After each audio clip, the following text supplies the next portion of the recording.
नमस्कार मित्रांनो, लग्नाची बेडी या आजच्या भागामध्ये आपण बघणार आहोत की सिंधू त्या बायकांना केक देते आणि त्यातील एका बाईच्या हाताला लागलेले असते। सिंधू विचारते की काय झाले हाताला, तेव्हा ती बाई खोटं सांगते की देवळात जाताना पडले। सिंधू म्हणते की का खोटं बोलतेस, नवऱ्याने हाणले हे सांग ना ग, का तू त्याचा अत्याचार सहन करत असते। ती बाई म्हणते की मला 2 मुली आहेत, त्यांना घेऊन मी कुठे जाऊ शकते, कारण नवऱ्याशिवाय आणि छळणाऱ्या सासूशिवाय या जगात मला कोणीच नाही। पण जाऊन द्या मॅडम, तुम्हाला काय समजणार की एका बाईला एकटे राहणे काय मुश्किल असते ते, कारण तुम्हाला नवरा सुद्धा नाही आणि छळणारी सासू सुद्धा नाही। सिंधूला वाईट वाटते। सिंधू आतमध्ये येते आणि तिला राघवने मधुला सोडून आणलेले क्षण आठवतात। सिंधू म्हणत असते की तुम्हाला माझ्यापेक्षा मधुताई महत्त्वाच्या होत्या, म्हणून तुम्ही त्यांना सोडवले, घरच्यांची साथ दिली, पण अजूनपर्यंत तुम्ही मला शोधण्यासाठी आत्तापर्यंत सुद्धा आले नाही, त्यामुळे मी तुम्हाला आयुष्यात कधीच माफ करू शकणार नाही। तेवढ्यात मंगेश आतमध्ये येतो आणि मंगेश सिंधूच्या डोळ्यातील पाणी बघून सिंधूला म्हणतो की सिंधू, तू का त्या बायकांना सांगून टाकत नाही की तुला सुद्धा एक नवरा आहे। कायम तुझ्या चरित्रावर शिंतोडे उडवले जातात, गावात लोक नाही ते तुझ्यावर आरोप करत असतात, पण तू कुणाला काहीच उत्तर का देत नाही सिंधू, गप्प का राहतेस। सिंधू रडतच म्हणते की मंगेश, मला जर कोणी विचारले की कुठे तुझा नवरा, मी त्यांना काय उत्तर देऊ आणि कोण दाखवू। तर आता जो काही होता तो सर्व माझा भूतकाळ होता, माझी माणसंही माझा भूतकाळ असल्यामुळे आता मी त्यांना पूर्णपणे विसरून गेले, असे ती डोळ्यात पाणी येऊन सांगत असते। या जगात आता माझं कोणीच राहिलेलं नाही, कोणी आत्तापर्यंत माझी गरज आहे असे वाटत नाही, कारण आत्तापर्यंत मला शोधणारं कोणीच आले नाही। तर मंगेश हा वाईट वाटून बाहेर जातो आणि त्याच वेळेस इकडे राघवला सिंधूची अजूनपर्यंत प्रत्येक क्षणाची आठवण होत असते। तेवढ्यात राजश्री राघवसाठी जेवण घेऊन येते आणि राघवला म्हणते की राघव, अजून किती दिवस तू असा हरवत बसणार, स्वतःला त्रास करून का घेतो। तर राघव म्हणतो की मग काय करू, तुला माहिती आहे का विनायक काय म्हटलं ते। राजश्री म्हणते की हो माहिती आहे, पण तुला विनायक हा अनाथ आश्रमामध्ये सापडला, तू अंकुर म्हणून त्याला जीव लावू शकतोस ना, खरंच तो खूप गोड मुलगा आहे राघव। विनायकला अंकुरच्या जागी ठेवून त्याला तुझे प्रेम दे, म्हणजे विनायकला सुद्धा तुझे प्रेम समजेल। राघव म्हणतो की इतके सोपे नाही, ज्यावेळी सिंधू आपल्याला सोडून गेली, जर मला हे माहिती असते तर मी खरंच सिंधूला अडवले असते, माझ्या हातातून खूप काही चुका झाल्या आणि त्या मला आता समजल्या, पण सिंधूची मला खूप आठवण येते। राजश्री म्हणते की यामध्ये राणीची चूक होती, आपली चूक नाही राघव काहीच, आणि एक गोष्ट आपल्याला सुद्धा नाकारता येणार नाही की सिंधू निघून गेल्यानंतर राणीमध्ये सुद्धा खूप बदल झाला, तिला त्या गोष्टीचा खरंच अजूनपर्यंत पश्चाताप होतो। आणि तू बघतोस ना, राणी घराची काळजी किती व्यवस्थित घेते, सर्वांचा आदर करते, सर्वांना छान सांभाळते। राघव म्हणतो की ते सर्व ठीक आहे, पण माझे जे नुकसान झाले त्याने भरू शकत नाहीस ना, मी सिंधूशिवाय एकटाच आहे। राजश्री म्हणते की राघव, मी तुझी आई आहे, मी सुद्धा सिंधूला अजून विसरले नाही, मी तुझी सर्व काळजी समजू शकते रे बाळा। त्यानंतर इकडे सिंधू काहीतरी शिवत असते आणि ही सावी तिची स्कूल बॅग भरत असते, म्हणजे शाळेला जाण्यासाठी आवरत असते। तर सिंधूला अपघातामध्ये जे सर्व घडलेले क्षण आहे ते आठवतात। सिंधू बाळाला शोधत असते आणि चक्कर येते। चक्कर आल्यानंतर सिंधूला एका ठिकाणी उपचार चालू असतात, तर सिंधूला शुद्ध येते, कारण राघव तिच्या जवळून अलगद गेलेला असतो, पण त्याने तिला बघितलेले नसते आणि त्याचवेळी सिंधूला शुद्ध येते। तर ती डॉक्टरांना विचारते की डॉक्टर, माझे बाळ कुठे आहे। त्याच वेळी डॉक्टर तिला सांगतात की तुमचे बाळ अगदी सुरक्षित आहे, कारण तुम्हाला 3 महिने झाले, म्हणून सिंधूला त्या क्षणाची आठवण होते। तर सावी म्हणते की आई, तुला बाबांची आठवण आली ना, मगाशी ज्या ज्योती काकू तुला ज्याबद्दल बोलल्या त्यामुळे तुला खरंच खूप वाईट वाटले।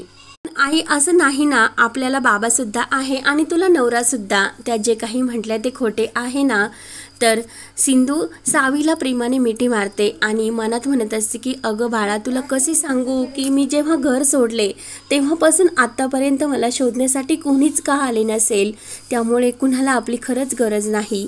सिंधू सावीला समजवण्यासाठी म्हणते की मी वेगळाच विचार करत होते बाळा, आपण एकदा शाळा सुटल्यानंतर आईस्क्रीम खायला जायचे ना। तर सावी खूप खुश होते।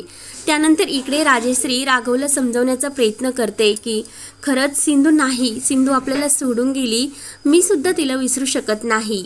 राघव म्हणतो की हो आई, मी आता विनायकच्या साथीने माझं आयुष्य हे सुधारण्याचा नक्की प्रयत्न करेल।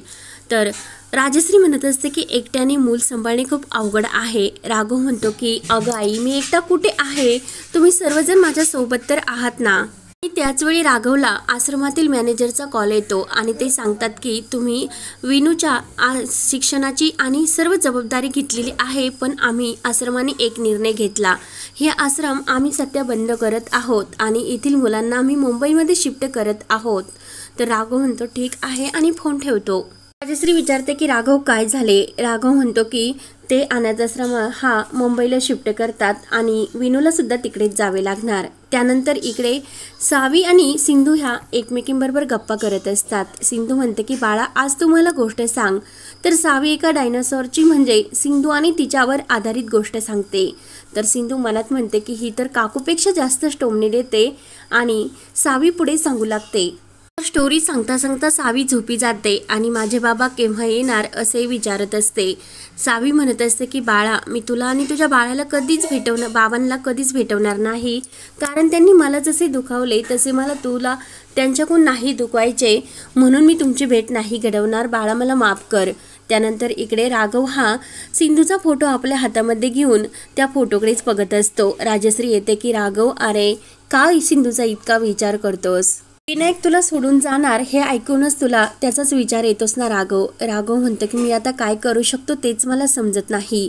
तेवढ्यात मधू येते आणि मधू म्हणत असते की आपण जर विनायकला तुझे नाव दिले तर चांगलंच होईल आणि विनूसुद्धा तुझ्या आयुष्यात कायम राहीन. राघव रागाने मधूकडे बघत असतो. मधू म्हणत असतो की सॉरी, मला माफ कर, हा बोलण्याचा अधिकार नाही, पण हे केल्याने चांगले होईल आणि विनूला सुद्धा त्याचे कुटुंब भेटेल. राघव म्हणतो की माझी सुद्धा अशीच इच्छा आहे, पण विनू यासाठी तयार होईल की नाही माहीत नाही, कारण तो अजून सुद्धा त्याच्या आईबाबांची वाट बघतो. अजून सुद्धा विनू मला त्याचा बाबा मानण्यासाठी तयार नाही. तर मधू म्हणते की मग तू त्याला सांग की तूच त्याचा बाबा आहे. तर राघव म्हणतो की अजून सुद्धा खोटं बोलायचेस का? मधू म्हणते की खोटं बोलून विनूचं आयुष्य बदलणार असलं तर आणि विनूला एक छान कुटुंब सुद्धा मिळेल, मग खोटं बोललेला हा फायदा नाही का? तर राघव म्हणतो की मला ते योग्य वाटत नाही, म्हणून राघव विचार करत असतो. त्यानंतर इकडे सावी आणि सिंधू ह्या स्कूलला जाण्यासाठी निघलेले असतात. तर तेवढ्यात सावीच्या प्रिन्सिपल सरांचा फोन येतो आणि ते सिंधूला सांगतात की येत्या मेडिकल कॅम्पमध्ये जो शाळेचा कॅम्प होणार आहे त्यामध्ये तुम्ही कायम सहभागी होत असता, यावेळी सुद्धा तो मेडिकल कॅम्प तुम्ही समारोह करावा अशी आमची इच्छा आहे. तर सिंधू म्हणते की हो ठीक आहे आणि मला आनंद वाटेल हे सर्व करताना. तर प्रिन्सिपल म्हणतात की तुमची फी? तर सिंधू म्हणत असते की मुलांसाठी मी हे काम करते, माझे कोणतीही फी राहणार नाही. प्रिन्सिपल सर खुश होतात आणि सिंधू सावी ह्या स्कूलमध्ये जाण्यासाठी निघलेले असतात. सावी विचारते की काय गाई, तू स्कूलमध्ये येणार ना आज आणि तू कसल्या कॅम्पमध्ये भाग घेतेस? तर सिंधू म्हणते की अगं बाळा, तू सगळीकडे लक्ष देत असते, तुला कसे समजले? आणि तुम्ही फक्त काय करायचे की कॅम्पमधील मुलांनी मला सुद्धा मदत करायची आणि मी सुद्धा. तर सावी आणि सिंधू एकमेकांना प्रेमाने मिठी मारतात. तर सिंधूला त्या स्टारची आठवण होते, म्हणजे अंकुरची. तर सावी विचारते की अगं आई, तुला त्या स्टारची आठवण झाली ना आणि तो स्टार परत कधीच येणार नाही का?